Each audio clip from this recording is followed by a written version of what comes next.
Olá a todos, para quem não me conhece, meu nome é Carolina Machado, mas podem me chamar de Carol. Eu sou médica veterinária, formada pela Universidade Federal do Vale de São Francisco, a Univasf em Petrolina, e agora eu estou fazendo mestrado na Universidade Federal do Paraná, em Curitiba, em Ciências Veterinárias, com ênfase na área de saúde única, que eu acho que esse é um tema bem interessante para a gente discutir depois, inclusive. E a minha linha de pesquisa trabalha com zoonose, saúde pública e biologia molecular. Eu trabalho principalmente com zoonoses transmitidas por vetores, incluindo principalmente carrapatos. Então, não sei se vocês acompanharam no grupo da gente de veterinária da Univasf, eu perguntei se os alunos gostariam de assistir ou de receber vídeos no YouTube falando sobre certos assuntos que seriam interessantes para a gente, para estudar durante a graduação, porque eu encontrei essa dificuldade quando eu fiz faculdade, que a gente procurava e a gente vê vários vídeos da área de medicina humana, mas não vê da área de veterinário. E eu acho que o vídeo é super válido e ajuda bastante a fazer aquela revisãozinha, até para concurso, às vezes tem algum detalhe, e para prova mesmo. Então, uma colega, que agora eu esqueci o nome, me perdoe, sugeriu que o primeiro tema do vídeo fosse leishmaniose.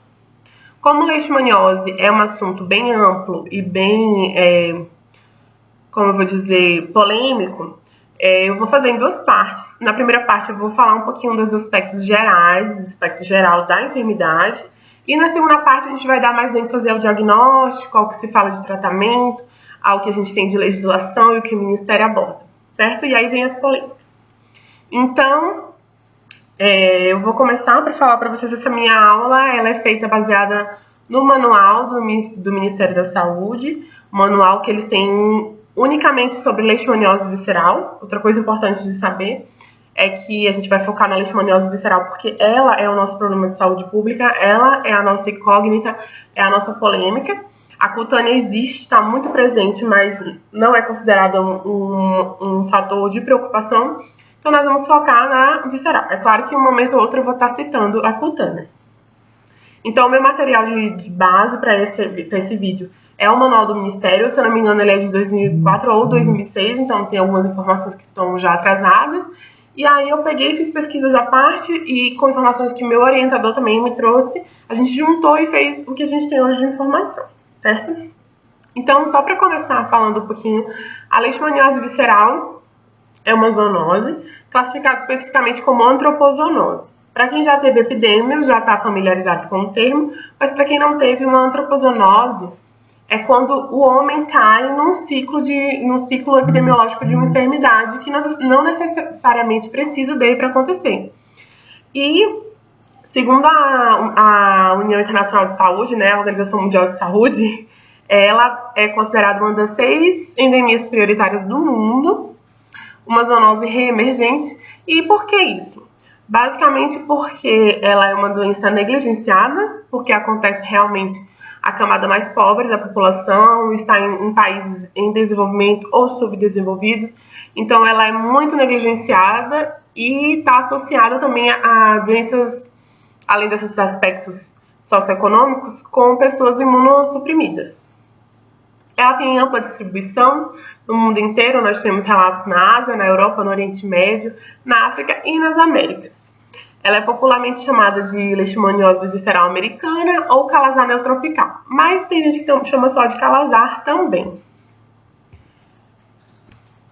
O primeiro caso no Brasil, em humanos, tá, gente? Porque quando a gente vai falar de notificação, da história, de como progrediu a história da leishmaniose no Brasil, a gente foca principalmente no ser humano, que é realmente o foco, o ponto para a saúde pública.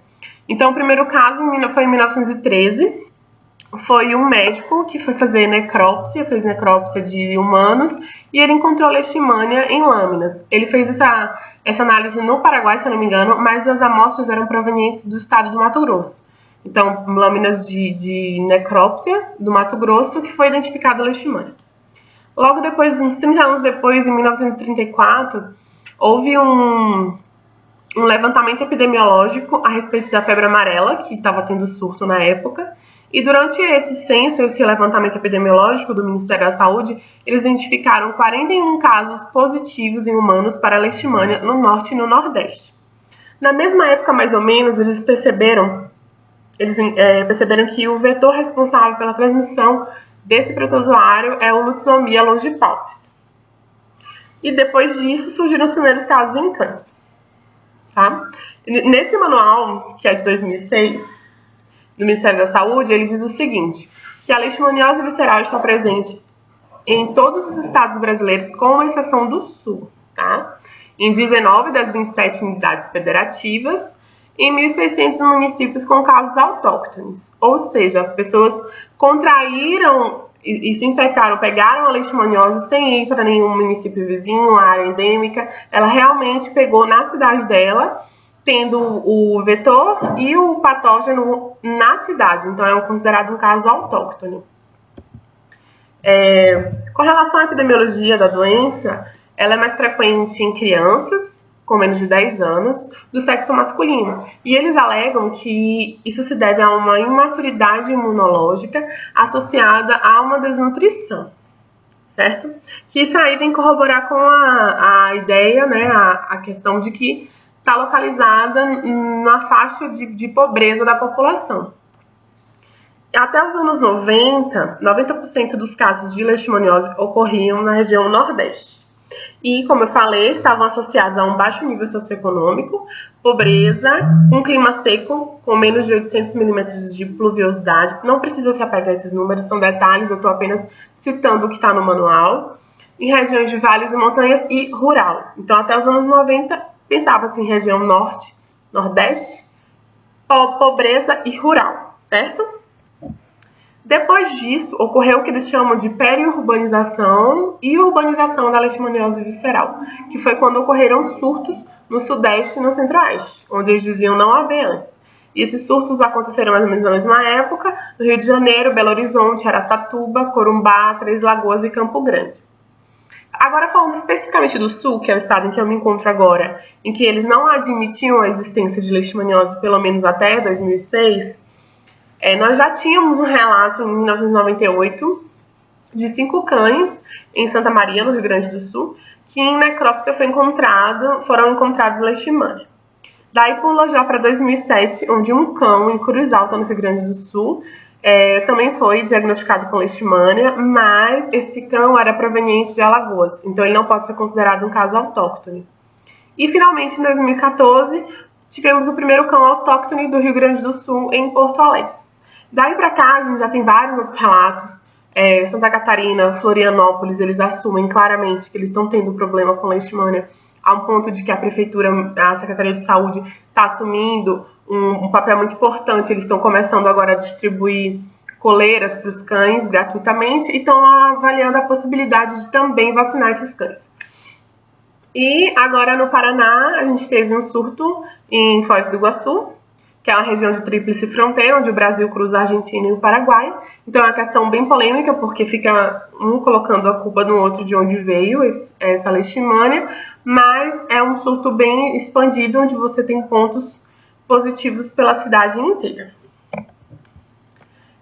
Falando a respeito do agente etiológico um pouco, ele é um protozoário, certo?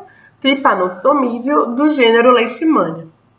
Ele é um parasita intracelular obrigatório do sistema fagocítico mononuclear, ou seja, ele vai estar dentro de macrófago, ele vai estar dentro de neutrófilo, certo? E ele pode apresentar duas formas a depender de onde você está buscando, de que material que você está utilizando. Ele pode ser flagelado, ou também chamado promastigota, que é a fase que ele vai ter aquele flagelozinho acompanhando para a movimentação, e essa forma flagelada ou promastigota, ela é encontrada no vetor, no flebotomínio.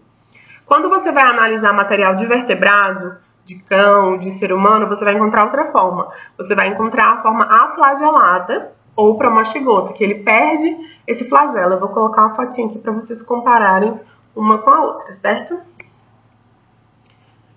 Com relação à classificação taxonômica da leishmania, ela é bem ampla. A gente sabe que taxonomia muda o tempo inteiro, mas, no geral, nós temos a divisão entre o Velho e o Novo Mundo, mas nós vamos focar no Novo Mundo, que é onde nós estamos, certo?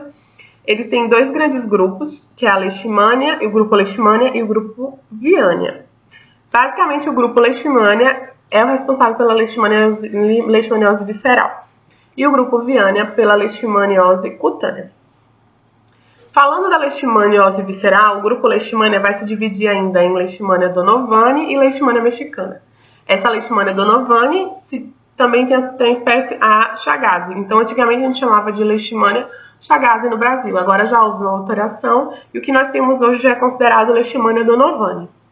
Também na mexicana vai ter 3 divisões, que é a venezuelense, a mexicana e a amazonense. Mas basicamente no Brasil nós vamos encontrar a Leishmania donovani, certo?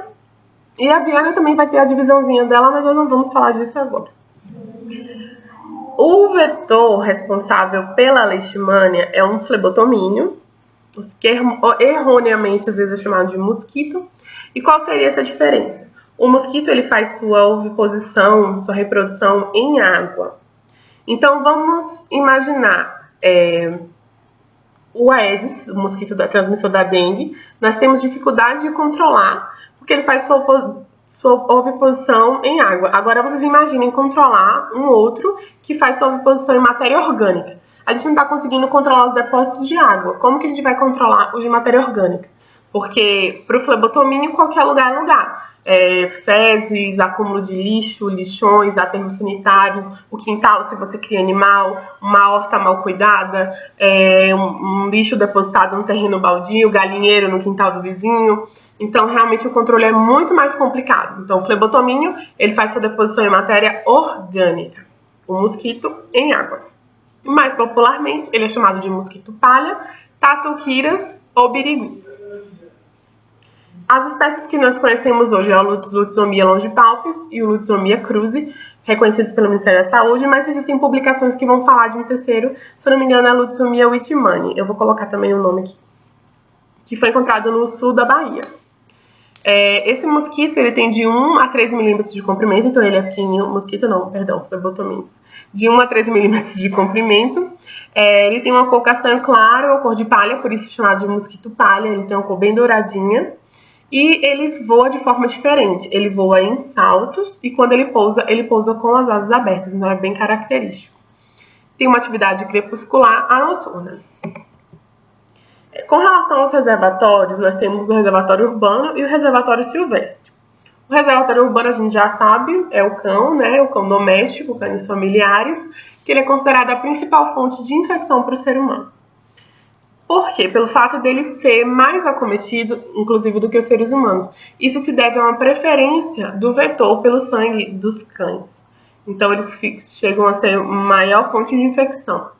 E eles vão preceder a infecção humana. Então, uma cidade que notifica seu primeiro caso em cães para o Ministério da Saúde, para a Secretaria de Saúde, ela demonstra que logo, logo vão aparecer casos em humanos. Então, é como... Eu não posso chamar de sentinela, porque existem várias condições para o animal ser considerado sentinela, mas é um aviso, ele precede a infecção em humano.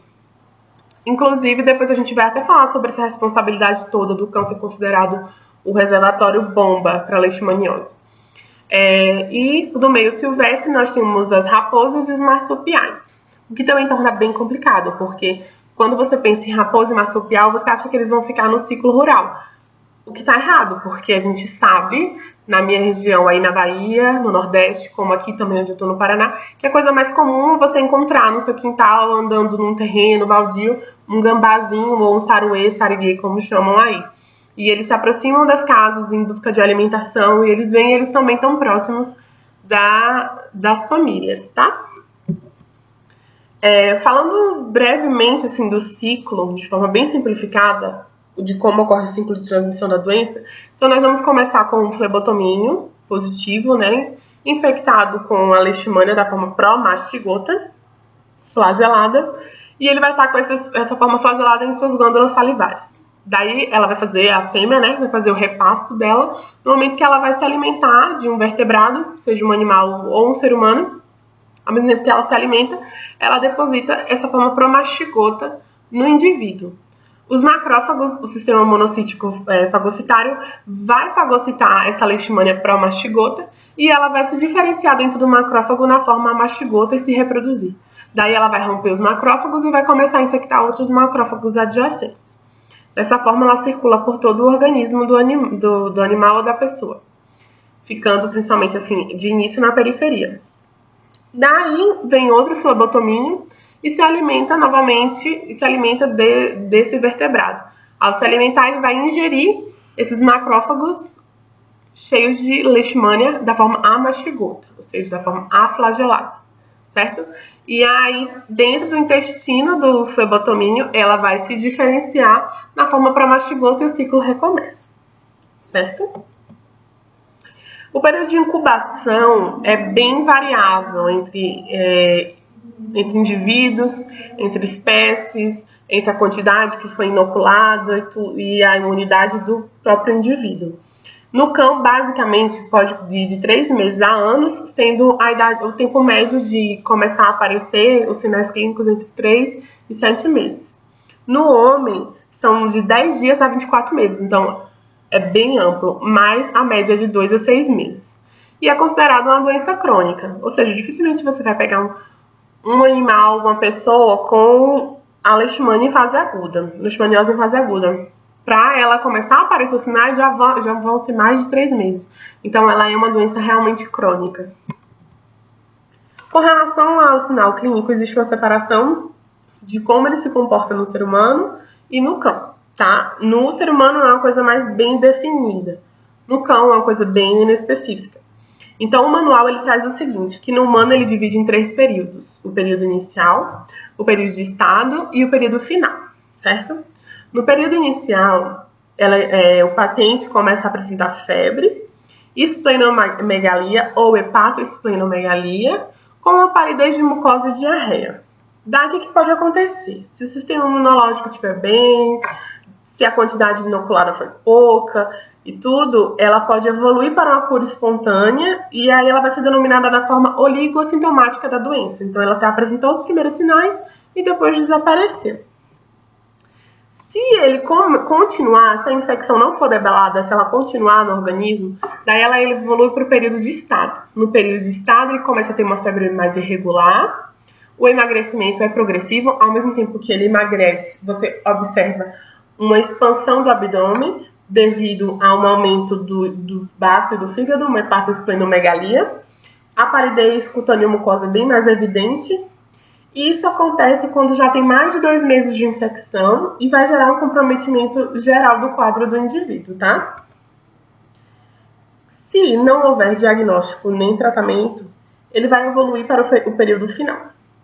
Esse período final, a febre já é contínua, o estado do paciente geral já é grave, tá com uma desnutrição bem alta, tem edema de membros, podendo levar a uma nasarca, que é quando tem aquele edema generalizado no corpo inteiro. Vão surgir hemorragias espontâneas, como epistaxe, gengivorragia e petequias, icterícia e ascite, o abdômen fica ainda maior, e fatalmente para o óbito. Esse óbito ele é causado devido a infecções secundárias e a essas hemorragias, certo? Com relação ao cão, como eu falei, é bem inespecífico. Geralmente a gente se apega primeiro às lesões cutâneas, que seriam basicamente eczemas e descamações. Essa descamação tanto vai ter descamação fulfurácea como micácea. A fulfurácea é aquele farelinho, aquela farinha, casquinha. E a micácea é quando sai aquelas placas, assim, tipo cascão mesmo, branco do animal. E junto com isso nós vamos ter classicamente a lesão em espelho nasal e orelha. Eu vou passar umas fotos para vocês verem, para vocês acompanharem essas lesões de flebite de ponta de orelha, que é onde geralmente o flebotomínio vai se alimentar, em espelho nasal. No espelho nasal ele pode ser tanto aquela úlcera viva como uma úlcera crostosa e até amarelada. Mas daí se os sintomas forem evoluir, fica um pouco ainda mais inespecífico, porque você pode ter, o que você pode ter num cão com leishmaniose? Onicogrifose é uma característica muito marcante, porque a leishmania se deposita na placa de crescimento da unha, então ele começa a ter um crescimento descontrolado da unha. Esplenomegalia, como eu já falei, linfadenopatia, ele tem aumento de todos os linfonodos, alopecia, dermatite, úlceras de pele, ceratoconjuntivite, coriza, apatia, diarreia, hemorragia intestinal, edema de patas, vômito, além de hiperqueratose. problemas articulares, que pode ser confundido com Ehrlichia e outras doenças degenerativas. Então, realmente é muito, muito difícil, impossível, você olhar para um cão e dizer é leishmania. É claro que na área endêmica a gente já tem essa tendência de olhar e achar que tudo é leishmaniose. Mas justamente por isso, qualquer cão que chega na sua clínica, que chega para ser atendido, não importa qual sintoma ele apresenta, a leishmaniose tem que estar no diagnóstico diferencial. Os clínicos têm que aprender a colocar a leishmaniose no diagnóstico diferencial. Aí, quando for evoluindo para o cão, ele entra numa fase final também, que é caracterizada por inanição, onde ele para de se alimentar, caquexia e morte. E aí tem um porém dos sinais clínicos serem classificados de 3 formas no cão. O cão ele pode ser o oligossintomático, que é aquele que eu falei que apresenta aqueles sinais no início, que nem o ser humano, e debela a infecção e volta a ficar bonito, e volta a ficar normal. O sintomático, que vai realmente apresentar o quadro clínico e vai evoluir.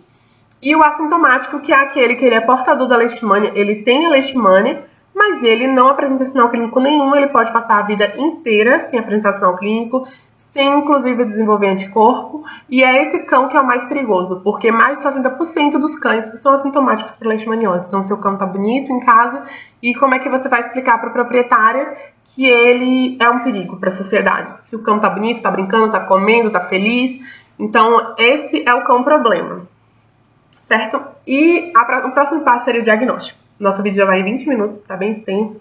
Eu vou parar por aqui, porque quando começar o diagnóstico, a gente vai entrar também na parte de problemática e problematização e de polêmicas de diagnóstico e tratamento e tudo isso.